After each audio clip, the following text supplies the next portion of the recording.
Capítulo 12. Lluís Juan y su hermano fueron rescatados cerca del lugar donde los secuestraron. Fue el Tlamatini de aquella región que, junto con algunas personas de ese pueblo originario, evitaron que se los llevaran utilizando la fuerza. Con el tiempo y sin haber hallado a sus padres, Lluís Juan necesitó de la compañía de la gente en cualquier momento. La terrible soledad lo invadía, a pesar de que Sensired estaba a su lado, pero no era suficiente. Antes de la llegada de la oscuridad, más pequeño, cuando tenía que ir por su padre a los bares, a las cantinas o a cualquier hueco de inmundicia donde su papá se encontrara bebiendo alcohol, él se sentía solo desde entonces, un niño solitario cargando con su padre ebrio. ¿Quién podría ayudarle? ¿Su madre psicótica? Si ella lo enviaba para traerlo a casa.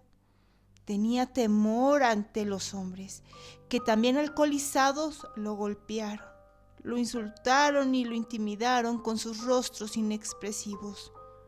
En la calle se sentía como otro huérfano más. Se relacionaba con los niños perdidos, así como con hombres y mujeres adictos a sustancia. Se volvieron su familia.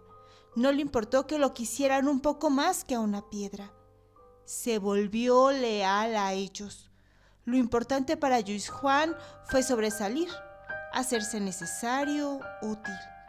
Se permitía crecer su banco de favores que en su imaginación creó, en el que no se podía tan fácilmente desligarse de honrar el favor con otro favor, tal que se pudieran cobrar por la buena o por la mala.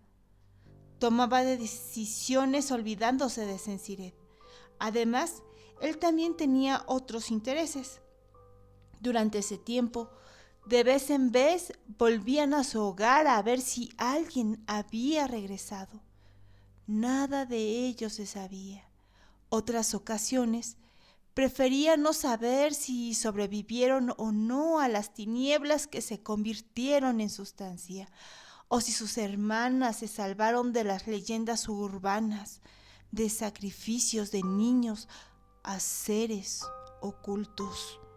Muchas veces, solo en compañía de su hermano, quedaban en la custodia temporal de familias que le daban alojamiento, cuidados, alimentos, trabajo y compañía.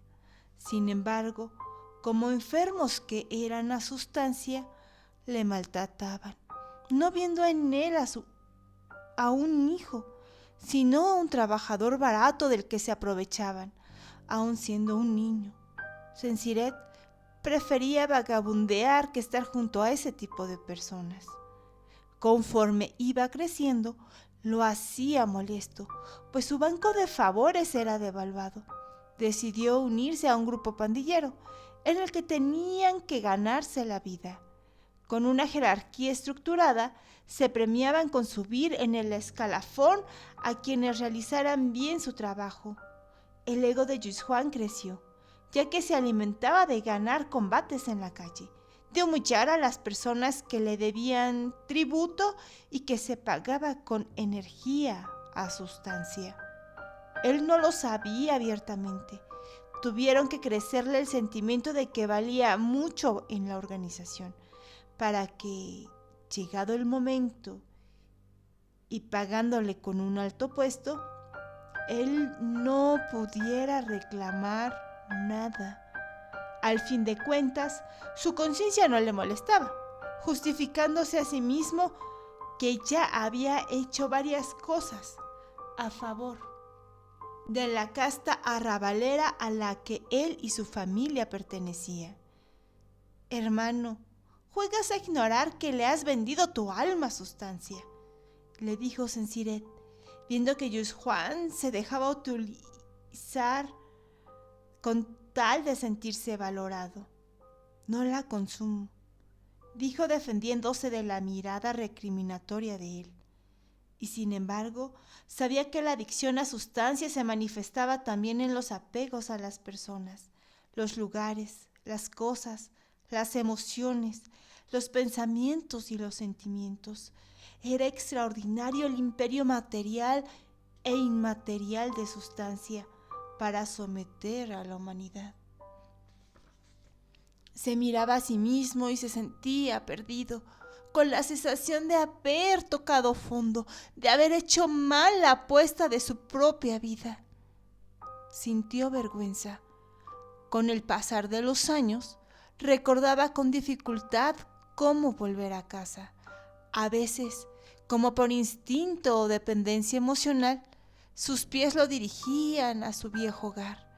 Pisaba la misma posilga de casa, sin reconocerla como propia. Era la que buscaba insistentemente, pero que al hallarla no cumplía sus necesidades. En su tristeza y frustración de que todo lo había perdido, quiso entonces acumular ese algo que no le quitara sustancia. La energía vital comenzó a tener sentido para él. Empezaría a sentir su propio espíritu. No permitiría fácilmente se le despojara de la energía vital sin su autorización. Comenzó por observar ese algo que habitaba dentro de él y que llenaba su vacío existencial. Solo el frenesí que le causaba el éxtasis de conocer y aprender menguaba el robo de energía que sustancia pedía como tributo, a cambio de darse ella misma en minúsculas dosis.